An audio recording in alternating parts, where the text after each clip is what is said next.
Hi, I'm Samira Zibaei. It's my pleasure to have a chance to talk about our research on do password managers nudge secure passwords? Password authentication still remains widespread, although it has security and memorability concerns, and the number of passwords that each individual has to remember is increasing day by day. Previous studies showed that the average person has 26 to 100 accounts. The burden of remembering all these passwords often causes users to use some insecure methods, such as reusing one password for multiple accounts. Password managers are an instrumental tool to help users create a long, random, and unique password with a password generator and save passwords for each of their accounts. The password manager stores the password using encrypted. Although using a password manager is highly recommended by security experts, it is still not adopted by many users, and those that do often don't use the password generator. So, how to encourage use of the randomly generated password? One technique that can be used is nudging. Nudging is a behavioral science technique that influences people's decision without limiting their choices. In this context, nudging is used to influence adoption of randomly generated passwords without limiting user choices, such as reusing a password or creating a weak and easy to remember password. Some browsers built-in password managers such as Chrome, Firefox, and Safari employ nudges at the time of password creation to persuade users to accept using a randomly generated password. But little is known about which designs are most effective. Let's take a closer look at each of the nudges of these browsers. When a user clicks on a password field, Chrome uses a simple just-in-time nudge encouraging users to accept a 15-character random password. Zooming in on the interface, we can see that Chrome emphasizes convenience rather than security through this statement. You won't have to remember it. Also, it doesn't seek to grab users' attention. Firefox uses a similar nudge to Chrome but with different wording. It uses a word securely to emphasize security and convenience as well. Safari uses another type of nudge, which is called a default nudge. Default nudges work by selecting the desired option by default. So Safari automatically populates an 18-character password by default for the user. Also, Safari does something more by displaying a pop-up message at the time of password creation, emphasizing both on password strength and convenience. In this research, we aim to find how do the three most popular browser-based password managers, including Chrome, Firefox, and Safari, compare to each other in nudging users to adopt randomly generated passwords.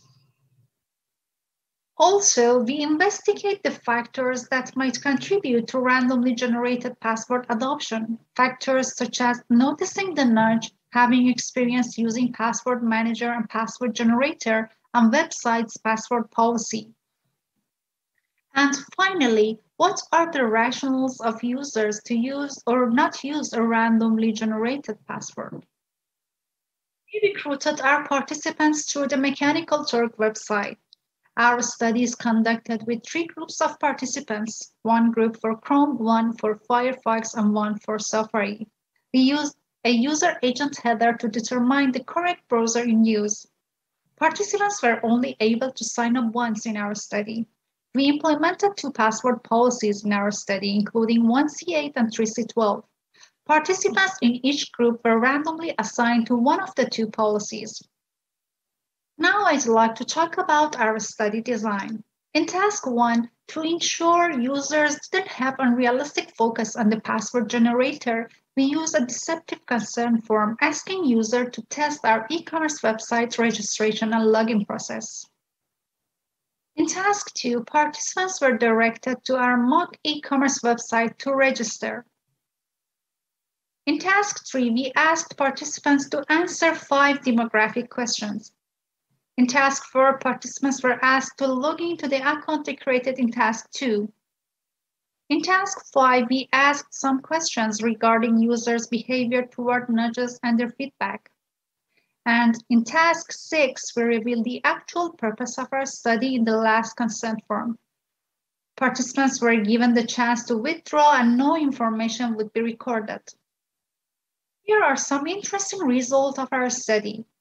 We tested whether the randomly generated password adoption rate differs between three browsers. We found that Safari users were more likely to adopt a randomly generated password, and the difference is significant. There are some possible reasons for this. Safari uses a default nudge, which has been found the most effective type of nudge in many other application contexts. Also, Safari's nudge is more visually striking than Chrome and Firefox. Safari uses color and face the last 6 characters, giving the impression that the password might contain more characters. It also provides some information in the pop-up message about autofill and storage features to educate users. It's interesting to note that more Safari users reported that they noticed the nudge by asking them in our questionnaire, "Did you notice the recommendation to use a random password while registering on our website?" We examined a number of potential factors that we hypothesized might contribute to the adoption rate for randomly generated passwords. We first tried to find if there is a significant difference between the adoption of randomly generated password and storage features between participants who noticed the nudge and those who didn't notice the nudge. We found that participants who use randomly generated password mostly belong to the group of participants who noticed the nudge, and the difference is significant. Also, in terms of remember password feature, participants who saved their password mostly belong to the group of participants who noticed the nudge. Again, the difference is significant. We found that previous use of a password generator influences users to adopt randomly generated passwords in our study. However, having experience using a password manager didn't seem to influence users to adopt randomly generated passwords. If a participant regularly uses a browser, it is possible that they are used to the nudge and it may be less effective for them. However, we found no significant difference between users who uses this browser daily and those who use their non-daily browsers in our study in terms of accepting randomly generated passwords.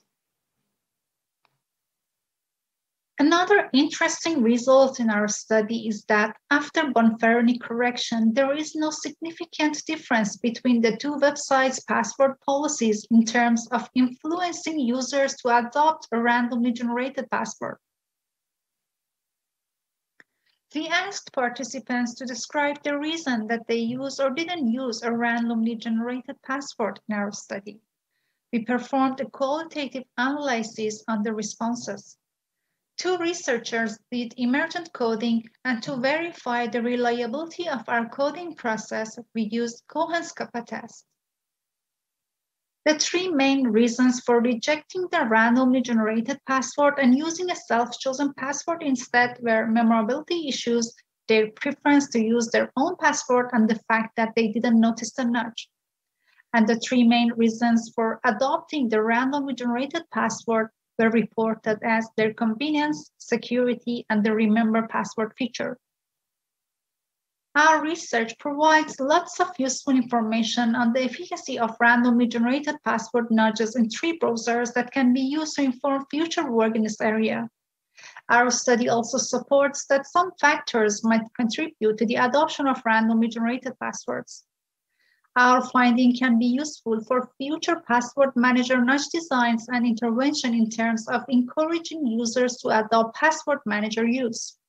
Future work includes investigating which design elements are most impactful in Safari's nudge.